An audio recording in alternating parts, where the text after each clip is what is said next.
a cidadania na Constituição de 1967 e na Emenda Constitucional número 1 de 69. A renúncia do presidente Jânio Quadros e o veto dos militares à posse do então vice-presidente impuseram a mudança do regime presidencialista para parlamentarista como acomodação da crise provocada pelas Forças Armadas que não aceitaram a investidura de João Goulart na presidência da República com os poderes do regime político de então. 1 ano e 4 meses após o regime parlamentarista, foi este extinto por um plebiscito, legalmente convocado, voltando assim a viger o regime presidencialista. Utilizando-se dos poderes do presidencialismo, então o presidente da República tomou a iniciativa de promover no país transformações profundas, com as reformas de base, como sejam controle na remessa de lucros de multinacionais para o exterior, implantação do voto de analfabetos e dos militares de pré, cabos e soldados, medidas visando a reforma agrária como processo de redenção do trabalhador sem terra no Brasil. Para isso, utilizava-se de mensagem ao Congresso Nacional, que mobilizava para discuti-las e votá-las. Esses episódios serviram de base real para a tomada do poder pelas forças contrárias à ampliação das medidas que possibilitariam, de fato, o pleno exercício da cidadania, o que veio a ocorrer em 9 de abril de 1964, por um ato institucional que deveria ser único, mas se converteu no primeiro de uma série quase interminável, quando se colocou o direito à cidadania à margem das pessoas e na mão do poder militar, que foi tirano, ora impondo censura na imprensa, ora torturando estudantes idealistas e até matando inocentes. Justificou-se a legitimidade do golpe militar no binômio subversão e corrupção, respaldado pela ideologia da segurança nacional. No entender dos golpistas, justificavam-se os atos discriminatórios porque o Brasil estaria prestes a se transformar numa república sindicalista, o que seria incompatível com a índole dos brasileiros. Foi com esse clima que as Forças Armadas se arvoraram em poder constituinte e outorgaram a Constituição de 24 de janeiro de 1967, votada por um Congresso não legitimado, para tanto, e sob a espada de Damócles, ou seja, a possibilidade de seus membros serem cassados sem nenhuma explicação ou justificativa. Surgiu depois a Constituição do Terror, a emenda número 1 de 69, absorvendo os atos de exceção no seu conteúdo. O direito do cidadão à cidadania ficou a sabor da ditadura militar por mais de 20 anos, quando surgiu a chamada abertura, que permitiu a luta pelas eleições diretas e a eleição de Tancredo Neves à presidência da República. Elege-se aí o Congresso Constituinte. Em 1987 e 1988, elabora-se a Constituição em vigor, em cujo contexto a cidadania é revigorada e galga expressiva complementação, malgrado a situação de pobreza e fome de mais de 30% do povo brasileiro. A cidadania na Constituição de 1988. A Constituição promulgada em 5 de outubro de 1988, mantendo a tradição constitucional do país, conservou a República Federativa, formada pela união indissolúvel dos Estados e municípios e do Distrito Federal, constituindo-se em Estado democrático de direito e tendo como um dos fundamentos a cidadania. Foi a primeira Constituição brasileira a ter como um de seus fundamentos a cidadania. A Constituição é cidadã, conforme ditou Ulisses Silveira Guimarães, presidente da Assembleia Nacional Constituinte, na solenidade de sua promulgação. A Constituinte, elaborada da atual Lei Fundamental Brasileira, trabalhou no mesmo clima da de 1946. Saía-se de um período discricionário de uma ditadura militar, onde a liberdade era vigiada, havia censura de imprensa, os direitos fundamentais do homem podiam ser desrespeitados e os direitos políticos eram caçados pela vontade exclusiva dos militares comandantes do país. Os constituintes sentiram-se num ambiente de liberdade total para agir. Estimulados assim por essa atmosfera, elaboraram a Constituição, na qual os direitos fundamentais e os sociais permitem o resgate da cidadania, não só pela observância do princípio enunciado no artigo 1º, como pela clareza da colocação destes direitos e dos instrumentos indispensáveis à sua efetivação. No título 2, capítulo 1, dos Direitos e das Garantias Fundamentais, artigo 5 da Constituição de 5 de outubro de 1988, firmou-se o princípio da igualdade de todos perante a lei e garantiu-se a inviolabilidade do direito à vida, à liberdade, à igualdade, à segurança e à propriedade.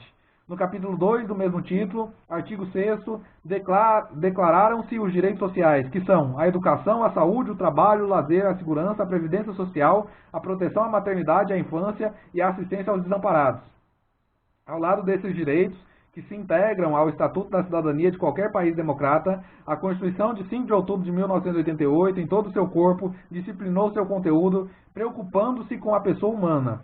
Confirmando tudo isso está o pronunciamento de Ulisses Guimarães, presidente da Constituinte, por ocasião da promulgação daquela lei fundamental, que a seguir se transcreve.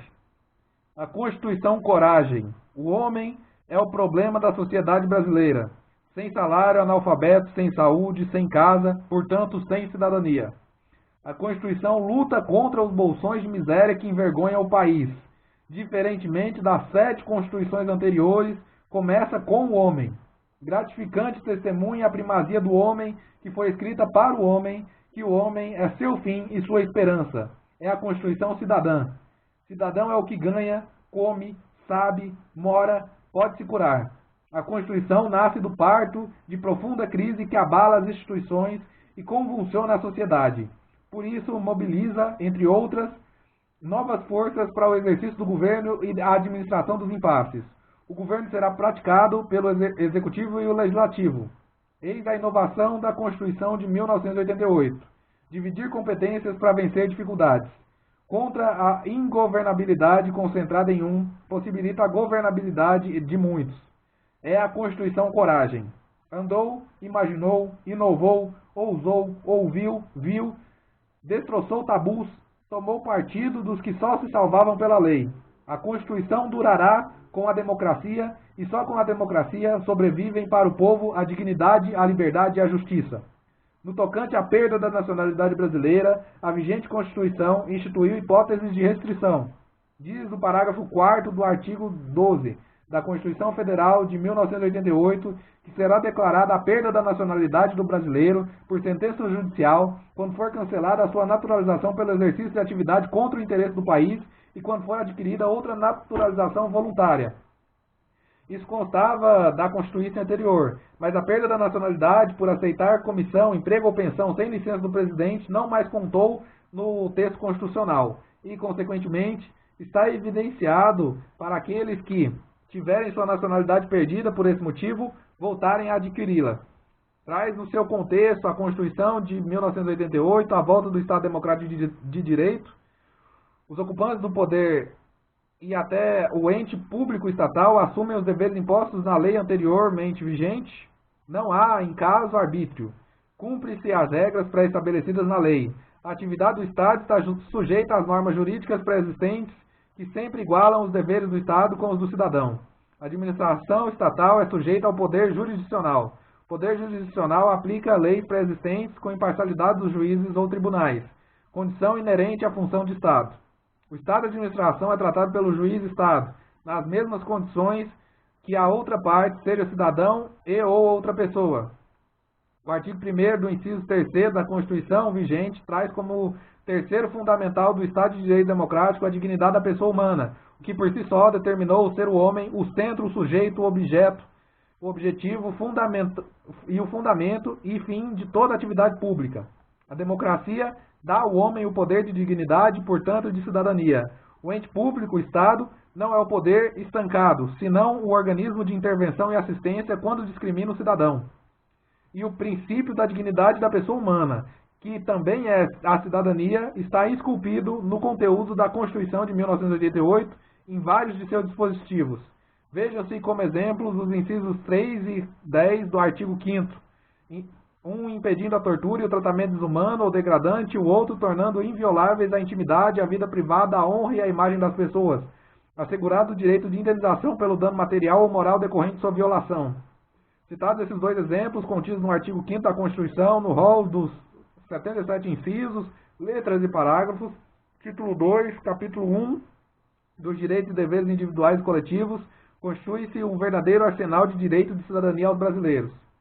Os princípios da dignidade humana que irmanam da cidadania, consoante o que foi estabelecido na chamada Constituição Cidadã, o Estado Democrático de Direito instituiu maior garantidor dos direitos do cidadão. Nestes princípios se encontram, além de outros, aqueles ratificados na Declaração Universal dos Direitos Humanos, aprovada em 10 de dezembro de 1948, pela Assembleia Geral da Organização das Nações Unidas, cujos fundamentos são políticos, sociais e econômicos.